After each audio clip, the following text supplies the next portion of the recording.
Bismillahirrahmanirrahim. Assalamualaikum warahmatullahi wabarakatuh. Kami dari kelompok 10 akan mempresentasikan makalah kami yang berjudul Penentuan Sampel. Makalah ini disusun untuk memenuhi tugas mata kuliah penelitian pendidikan yang diampu oleh Ibu Dr. Sri Mulyati, MPD. Adapun anggota dari kelompok kami adalah 1. Mariana Sri Lestari, 2. Faisal Rifki, 3. Rokib Arbiadi, dan saya sendiri Cahyati Prabahardini. Baiklah, akan kami mulai presentasi makalah ini dengan bab 1 pendahuluan. Pada makalah ini kami mengambil latar belakang sebagai berikut. Seperti yang sudah diketengahkan pada presentasi-presentasi sebelumnya mengenai penelitian, penelitian adalah pekerjaan ilmiah yang bermaksud mengungkapkan rahasia ilmu secara objektif dengan dibentengi bukti-bukti yang lengkap dan kokoh. Penelitian bertujuan menemukan jawaban atas pertanyaan melalui aplikasi prosedur ilmiah. Salah satu bagian dalam langkah-langkah penelitian adalah menentukan populasi dan sampel penelitian. Kemudian, setelah menentukan populasi dan sampel ini, peneliti akan mendapatkan metode atau langkah yang tepat untuk memperoleh keakuratan penelitian dan penganalisisan data terhadap objek. Dari latar belakang tersebut, kami mengambil rumusan masalah sebagai berikut. 1. Apa pengertian sampel? 2. Apa saja alasan penarikan sampel? 3. Bagaimana cara pengambilan sampel? 4. Bagaimana cara menentukan sampel? Dan 5. Apa saja faktor yang diperhatikan dalam mengambil sampel? Dari rumusan masalah tersebut, kami merumuskan tujuan penulisan sebagai berikut. 1. Agar mahasiswa mengetahui pengertian sampel. 2. Agar mahasiswa mengetahui alasan penarikan sampel. 3. Agar mahasiswa mengetahui cara pengambilan sampel. 4. Agar mahasiswa mengetahui cara menentukan sampel. Dan 5. Agar mahasiswa mengetahui faktor yang diperhatikan dalam mengambil sampel. Baiklah, saya akan melanjutkan penjelasan dari Bu Cahyati yaitu tentang pembahasan dari makalah ini. Yang pertama yaitu pengertian sampel. Berikut pengertian sampel menurut beberapa ahli.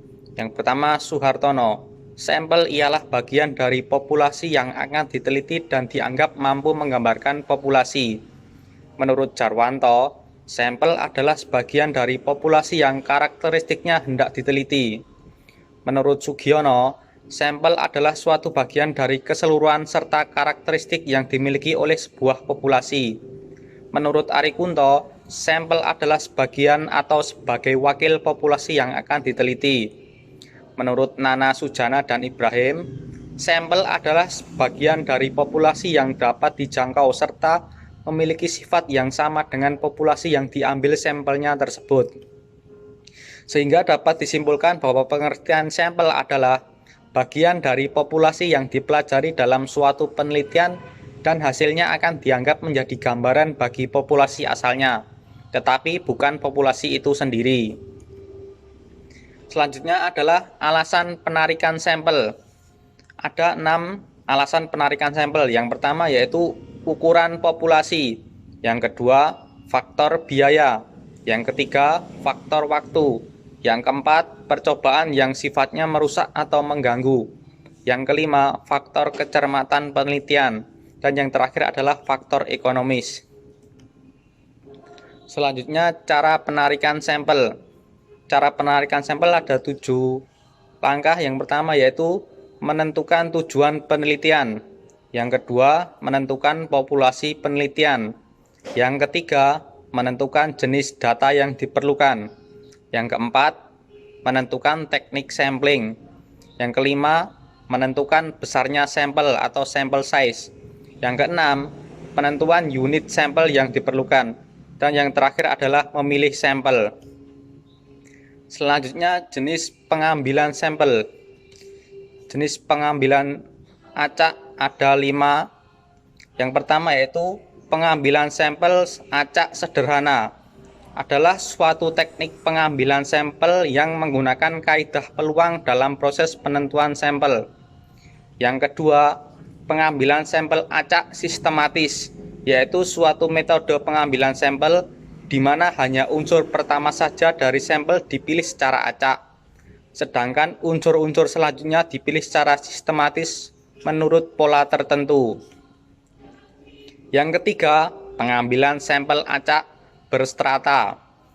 Metode pengambilan sampel yang digunakan pada populasi yang memiliki susunan bertingkat atau berlapis-lapis. Yang keempat, pengambilan sampel acak berdasar area. Salah satu metode pengambilan sampel yang digunakan di mana populasi tidak terdiri dari individu-individu, melainkan terdiri dari kelompok individu atau klaster. Dan yang terakhir, area sampling atau sampel wilayah bertingkat. Itu metode pengambilan sampel yang digunakan pada populasi yang memiliki susunan bertingkat atau berlapis-lapis. Selanjutnya akan dijelaskan oleh Mas Rokib. Baiklah, saya akan melanjutkan presentasi dari Bapak Faisal, yaitu tentang teknik pengambilan sampel tidak acak, yaitu 1. Purposive sampling. Peneliti bisa memberikan penilaian terhadap siapa yang sebaiknya berpartisipasi di dalam sebuah penelitian. Yang kedua yaitu snowball sampling. Metode pengambilan sampel yang peneliti terapkan ketika subjek sulit dilacak. Lalu yang ketiga yaitu accidental sampling. Teknik pengambilan sampel ini bergantung pada kemudahan akses ke subjek. Yang keempat yaitu quota sampling. Peneliti harus menetapkan standar sebelumnya sehingga ia bisa memilih sampel yang akan digunakan untuk mempresentasikan populasi. Kemudian yang kelima yaitu teknik sampel jenuh. Teknik penentuan sampel bila semua anggota populasi digunakan sebagai sampel. Yang keenam yaitu sampling sistematis. Menggunakan nomor urut dari populasi baik yang berdasarkan nomor yang ditetapkan sendiri maupun nomor identitas tertentu, ruang dalam urutan yang seragam atau pertimbangan sistematis lainnya. Lalu, cara menentukan besar sampel. Yang pertama yaitu dari jenis dan rancangan penelitian. Yang kedua yaitu tujuan penelitian atau analisis. Yang ketiga, jumlah populasi atau sampel. Kemudian yang keempat, karakteristik populasi atau cara pengambilan sampel atau teknik sampling. Yang kelima yaitu jenis atau skala pengukur data atau bisa disebut variable dependent. Kemudian, faktor yang perlu diperhatikan dalam mengambil sampel. Yang pertama yaitu membatasi populasi. Yang kedua, mendaftar seluruh unit yang menjadi anggota populasi. Yang ketiga, menemukan sampel yang akan dipilih. Dan yang keempat, menentukan teknik sampling. Kemudian presentasi akan dilanjutkan oleh Ibu Ria. Terima kasih.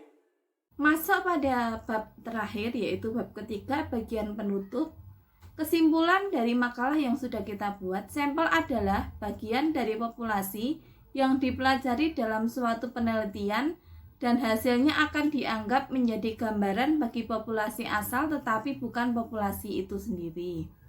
Kemudian teknik penentuan sampel ada 5. Yang pertama, pengambilan sampel secara sederhana. Kedua, pengambilan sampel acak sistematis. Ketiga, pengambilan sampel acak berstrata. Keempat, pengambilan sampel acak berdasarkan area. Kelima, area sampling atau sampel wilayah bertingkat. Teknik pengambilan sampel tidak acak ada 6. Yang pertama adalah purposive sampling. Kedua, snowball sampling. Ketiga, accidental sampling. Keempat, quota sampling. Kelima, teknik sampel jenuh. Dan keenam, sampling sistematis. Saran dari makalah yang sudah kita buat yaitu kami sangat mengharapkan mahasiswa dapat memahami serta mengetahui pengertian sampel, mengetahui alasan penarikan sampel, mengetahui cara pengambilan sampel, mengetahui cara menentukan besar sampel, dan mengetahui faktor yang perlu diperhatikan dalam mengambil sampel. Demikian presentasi dari kelompok kami. Apabila ada kekurangan, kami mohon maaf. dan terima kasih. Wassalamualaikum warahmatullahi wabarakatuh.